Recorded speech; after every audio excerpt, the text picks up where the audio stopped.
Welcome His Excellency Xasan Sheikh Mohamud, President of the Federal Republic of Somalia, and to invite him to address the Assembly.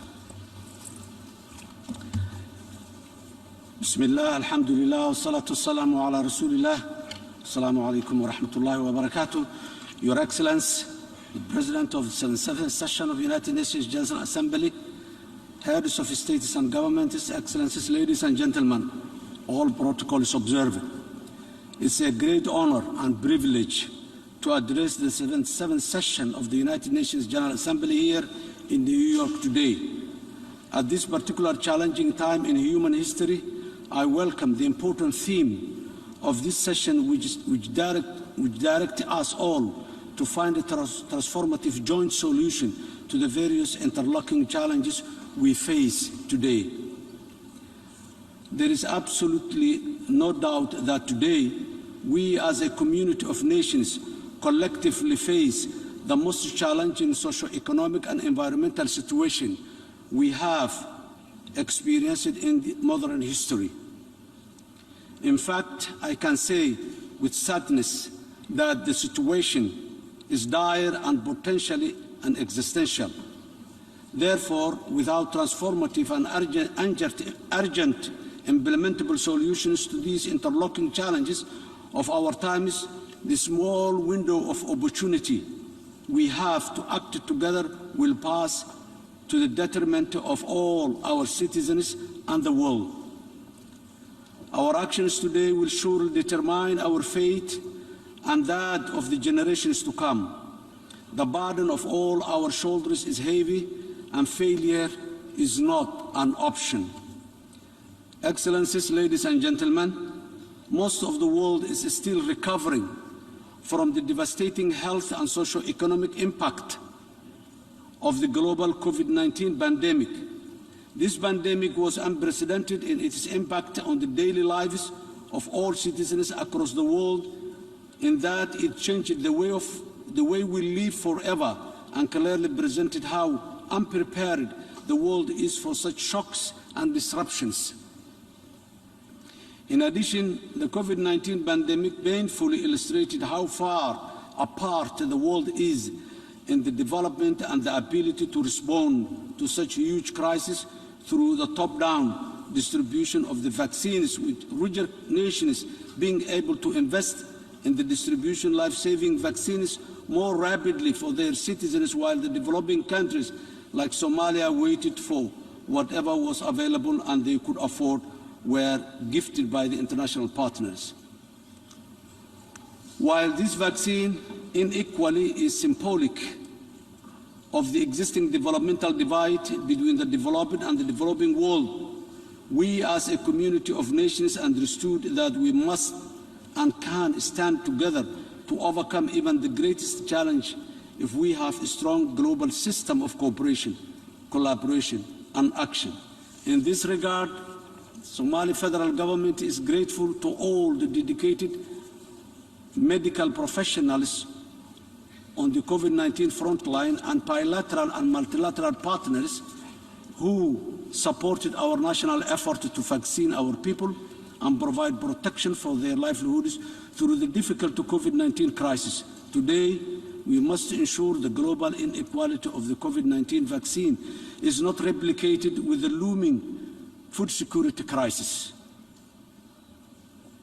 Our world is becoming less secure through recurring conflict and increasing international terrorism and the destructive impact of the climate change. I cannot prioritize between these three interlocking challenges because they are equally as dangerous and directly harmful. Any progress we make anywhere in the world on achieving the vital UN Sustainable Development Goals by 2030.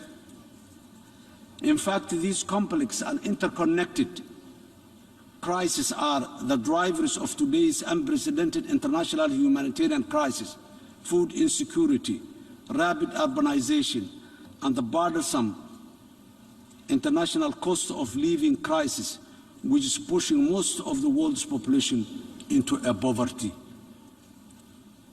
Indeed, we are at the unbearable juncture in human history where citizens are looking to their respective governments and international multilateral system to provide meaningful policy response which are anchored on transformative and sustainable solutions. Accordingly, we as a community of nations must be more optimistic and work even more closely together rather than retreat to nationalistic isolation, which does not and cannot serve our global citizenry in this new age of interconnectivity and interdependency. In Somalia, we are working tirelessly to transition from over 2 decades of devastating conflict, droughts, famine, and developmental stagnation to a new age of stability, progress, and prosperity. However, despite our continuing effort, Somalia and its resilient people are facing some of the most complex and interconnected crises in the world. The crises include ongoing regional droughts, which is directly threatening the lives and the livelihoods of Somalia's most vulnerable communities. In fact, our government has called on all its business community, diaspora, and international partners international partners to work with us to do everything possible to avert a possible looming famine. We urge all our partners to heed our call and work with us to provide immediate support and relief to the most affected communities. In the long term, we must collectively work together to ensure that we mitigate the acceleration of the dangerous and costly climate crisis through meeting the commitment to invest in and adequately finance climate adaptation in most affected and vulnerable regions of the world, including sub-Saharan Africa.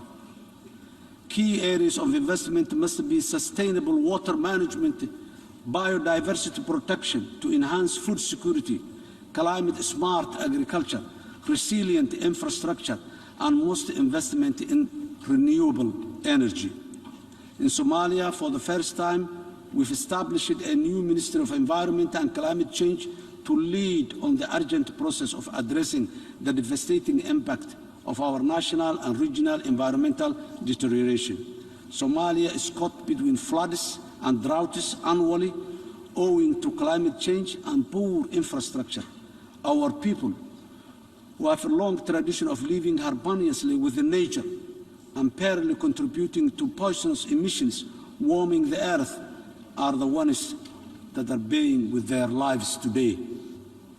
We are therefore taking the matter of protecting our environment seriously because we know climate change is real and we are living with the evidence of its painful and destructive reality today. We also know that Somalia and the rest of the world cannot develop sustainably without the global climate crisis being jointly addressed quickly and effectively, because our whole way of life and most importantly job-creating productive sectors of our economy, including agriculture, livestock, fisheries, and the wider blue economy, depend on the climate.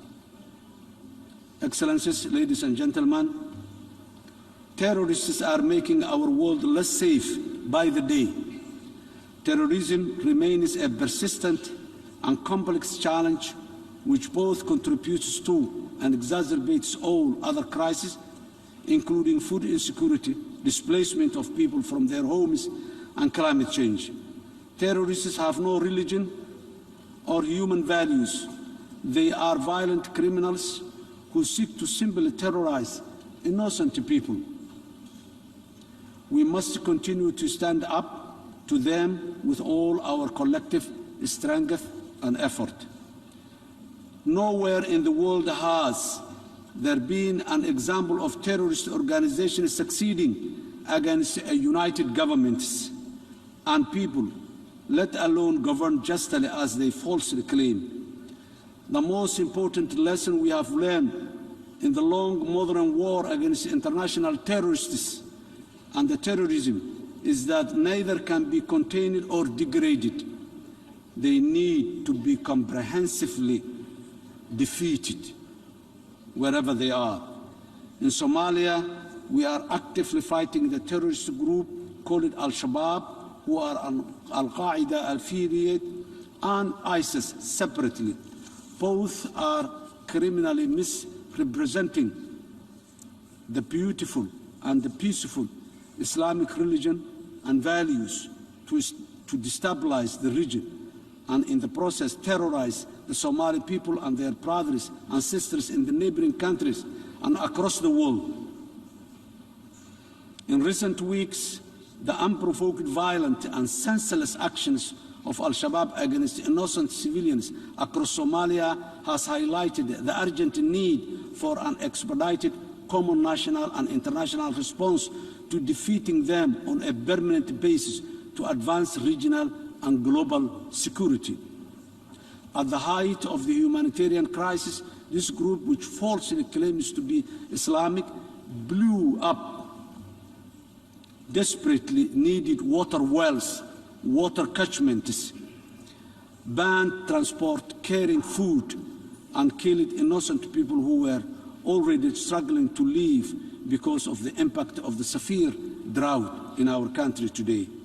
This is the true criminal and despicable face and intentions of the terrorists and terrorism.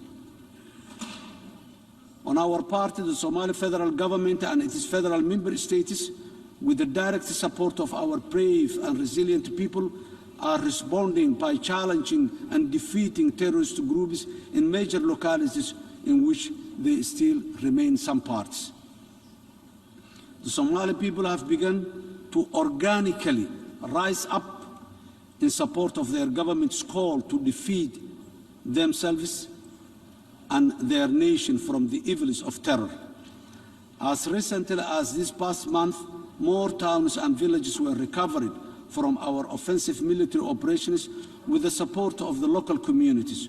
We are now confident that some enhanced public support, our government will eliminate terrorism from Somalia. Because the Somali people have finally realized that Al-Shabaab's repressive actions will not end until we all take action to achieve this.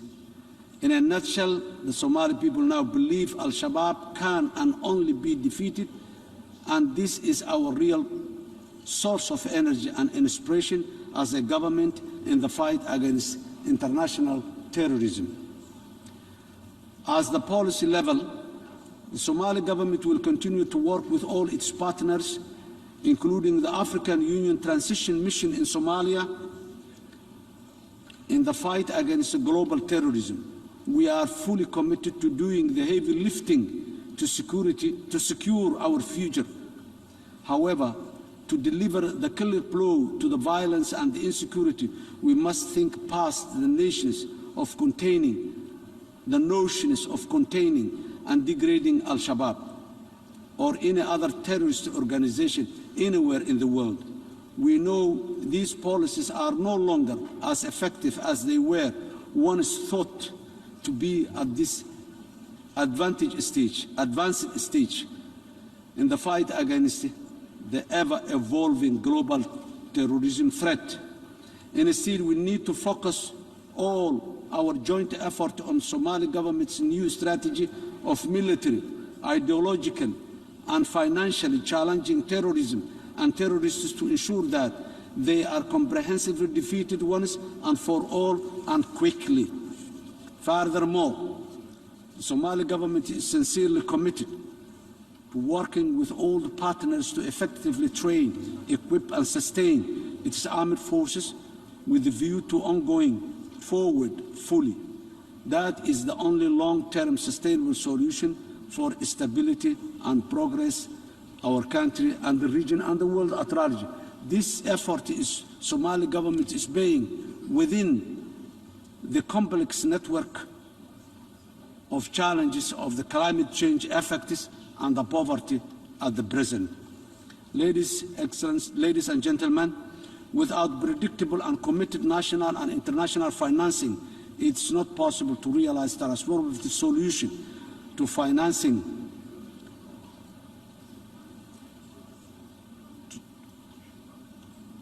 it is not possible to realize transformative solution to the interlocking challenge we face today.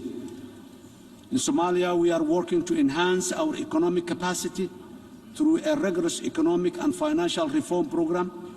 This will strengthen Somalia's economic fundamental, improve public financial management, and mobilize more urgently needed domestic resources to respond to the crisis more sustainably and swiftly. We are very much grateful for international financing organizations like the World Bank and the IMF, who is supporting Somalia to make a real reform, economic and financial reform. However, given Somalia's fragile economic situation as a recovering post-conflict state, financing global development priorities must be underpinned by a common international commitment to support countries like ours with more concessionary financing, capacity building, and investment in all areas that can strengthen resilience to today's multiple crises, including climate change, security, and the provision of social protection for the most vulnerable in our societies. We must also facilitate and promote private sector investment and participation in overcoming these challenges to transition from simply what is now referred to as a corporate social responsibility to common social prosperity, in which we all contribute our fair share, and our governments must facilitate and improve further the enabling environment necessary for that private investment. In conclusion, there is no escaping the global vicious cycle of complex and interconnected crises which challenges our citizens and the wider world. More worryingly, they have become repetitive and without a strong bilateral, multilateral, civil society and private sector partnership, they cannot be addressed effectively anywhere or by any single nation or geographic region alone. In the absence of urgent and effective joint action starting today, the dream of achieving the UN's Sustainable Development Goals by 2030 will remain just that, a mere distant dream.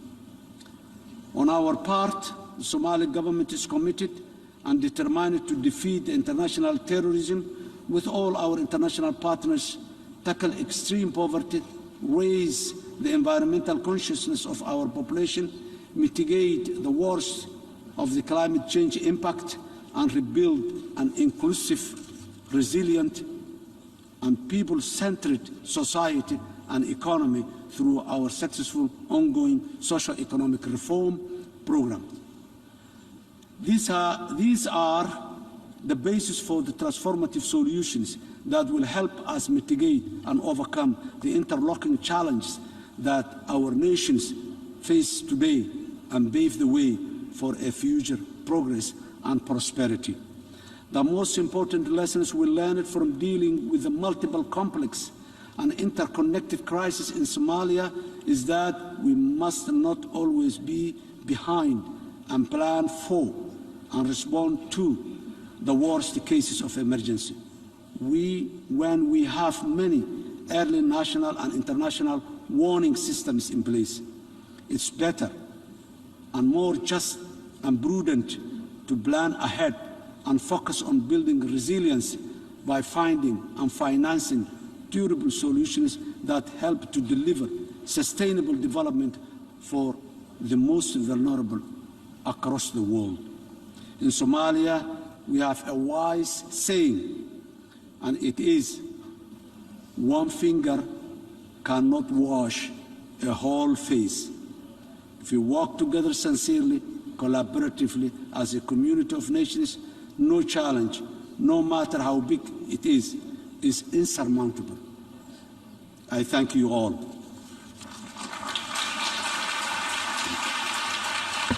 On behalf of the Assembly, I wish to thank the President of the Federal Republic of Somalia for the statement just made, and I request protocol to escort His Excellency. The Assembly will hear an address by His Excellency Evariste Ndayishimiye, President of the Republic of Burundi. I request protocol to escort His Excellency.